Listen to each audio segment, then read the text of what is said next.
तर यानंतर बातमी आहे डोंबिवलीच्या सीए झालेल्या योगेशची। होय, भर रस्त्यात आईनं मुलाला मारलेली घट्ट मिठी, डोळ्यावाटे आनंदाश्रू हे दृश्य आहे डोंबिवलीतलं।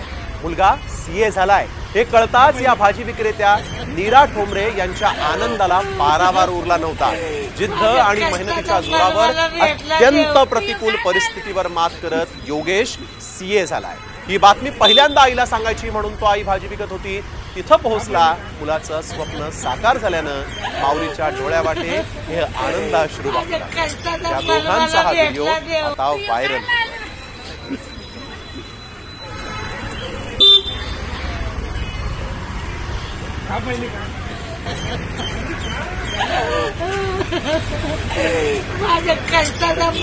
इंग्लिश मध्ये कन्वर्ट होणं हीच पहिली गोष्ट म्हणजे डिफिकल्ट वाटत होती आणि ते पण ओव्हरकम करताना सीए सारखा करिअर चूज करणं हे म्हणजे एक खूप लांबची गोष्ट, म्हणजे आपल्या स्वप्नापलीकडची होती, पण ते सुद्धा जिद्दीने म्हणजे ती गोष्ट केली। सीए झालं हा पहिला त्यांना गिफ्ट आहे, कारण की माझ्यापेक्षा त्यांना आतुरता होती। प्रत्येक एक्झाम ज्या वेळेला लिटरली माझ्यासोबत स्टडी सुद्धा त्यांनी केली, न लिहिता न वाचता ही सुद्धा गोष्ट त्यांची झालेली आहे। म्हणजे असं स्वप्नात पण नव्हता बघला की माझा पोरगा एवढा मोठा होईल। आज अभिनंदन करायला येताना तो मला आनंद होतो।